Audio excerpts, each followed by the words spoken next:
बच्चों,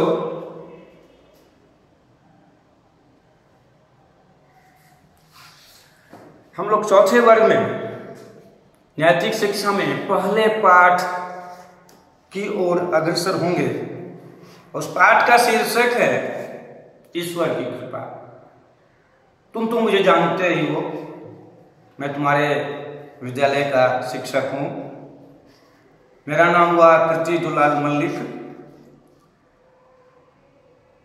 ऐसे मुझे सभी मलिक सर के नाम से जानते हैं। तो पहले पाठ में जो शीर्षक है ईश्वर की कृपा,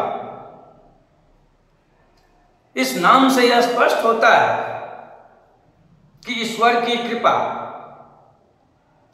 सब पर बनी हुई रहती है, लेकिन मनुष्य उसे महसूस नहीं कर पाता। जब हम ईश्वर के बारे में सोचते हैं तो उसके द्वारा दिया गया प्यार, शांति और खुशियों का वर्णन करते हैं। इसलिए हम जितना ईश्वर को महसूस करेंगे, उन्हें अपने अंदर उपस्थित महसूस करेंगे, उतनी ही अधिक प्रसन्नता अपने चारों ओर के वातावरण में हमें दिखाई पड़ेगी। इसे कहानी के माध्यम से समझाने का प्रयास किया गया है। बहुत समय पहले एक नामी लेकिन घमंडी राजा मध्य भारत पर शासन करता था। वह रोज भिखारियों को भीख देता था और भिखारी हमेशा उसकी प्रशंसा करते थे। एक दिन राजा का ध्यान दो भिखारियों पर गया जो पड़ोसी राज्यों से आए थे। राजा ने उन्हें विशेष उपहार दिए। उन दोनों भिखारियों में से एक छोटे भिखारी ने धीरे से कहा, हमारे राजा दीर्घायु हों जो हमें सब कुछ देते हैं। बड़े भिखारी ने जोर से चिल्लाते हुए कहा, हमारे राजा दीर्घायु हों, ईश्वर हमें सब कुछ देता है। अगले कुछ दिनों तक दोनों भिखारी भीख लेते रहे, जबकि छोटा भिखारी पहले की तरह यही कहता रहा कि हमारे राजा सब कुछ देते हैं, जबकि बड़ा भिखारी कहता रहा ईश्वर सब कुछ देता है। राजा सोचा कि सब कुछ तो मैं देता हूं, परंतु यह बूढ़ा भिखारी कहता है कि ईश्वर देता है। राजा ने बूढ़े भिखारी को सबक सिखाने का निश्चय किया। अगले दिन रोज की तरह भीख देने के बाद राजा ने उन दोनों भिखारियों से कहा, तुम प्रायः कम प्रयोग में आने वाली सड़क द्वारा महल में आओ। महल से जाओ, मैं तुम में से एक को ही दूंगा, अर्थात भीख। उसने कहा, दूसरे को ईश्वर देगा। राजा ने जवान भिखारी से पहले जाने को कहा। उसके बाद राजा ने अपने आदमी से सिक्कों की एक थैली को पहले से ही सड़क पर रखने के लिए कह दिया था। जवान भिखारी पहले गया तथा यह सोचकर चकित था कि राजा ने उसे सड़क से क्यों भेजा है। उसने सोचा, शायद वे मुझे इस सड़क की शांति और व्यक्तिगतता का आनंद दिलाना चाहते हो। उसने सोचा, यह एक बहुत अच्छी सड़क है तथा कोई भी व्यक्ति बंद आंखों से भी इस पर चल सकता है। उसने आंखें बंद कर ली तथा गाना गाते हुए लगातार चलता रहा। दुर्भाग्यवश उसने सिक्कों की थैली को नहीं देखा। जैसा कि बूढ़ा भिखारी जवान भिखारी के पीछे पीछे चल रहा था, उसने सिक्कों की थैली को देख लिया तथा उठा लिया। राजा ने उन दोनों भिखारियों को बुलाया और पूछा, कि क्या तुम दोनों में से किसी को सड़क पर कुछ प्राप्त हुआ? मेरे ईश्वर, सड़क तो बहुत अच्छी थी, परंतु मुझे इस पर कुछ भी प्राप्त नहीं हुआ। जवान भिखारी ने कहा,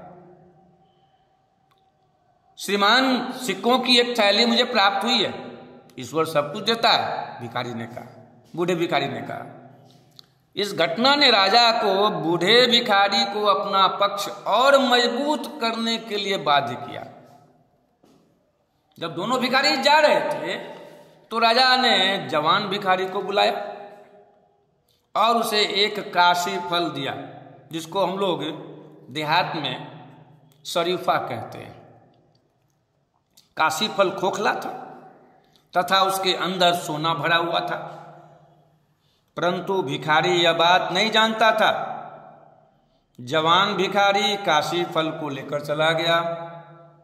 रास्ते में उसने उस काशी फल को तांबे के कुछ सिक्कों के बदले में एक व्यापारी को बेच दिया।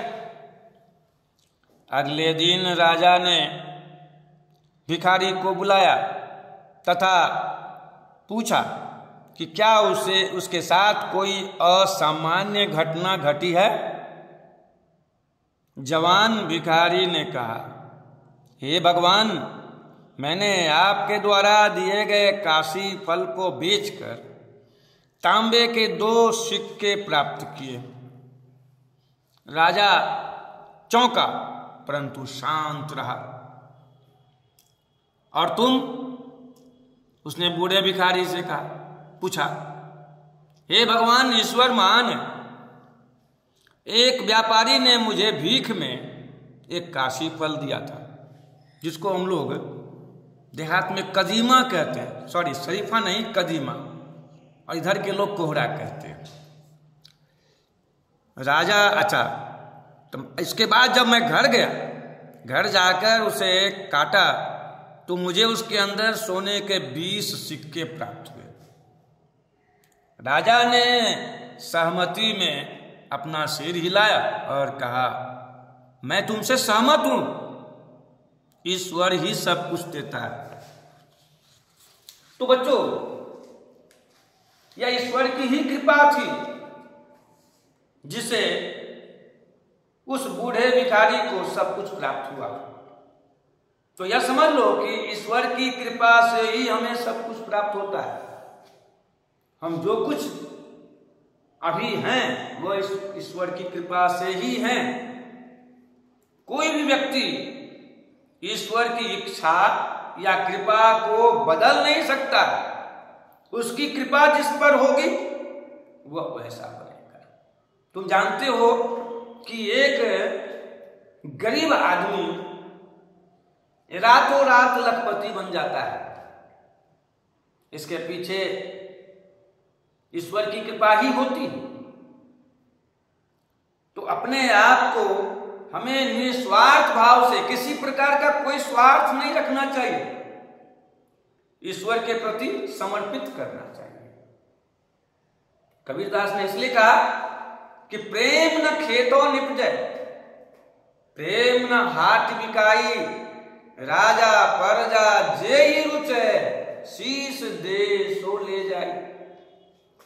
यानी प्रेम चाहे हम किसी से करें, ईश्वर से करें, माता पिता से करें,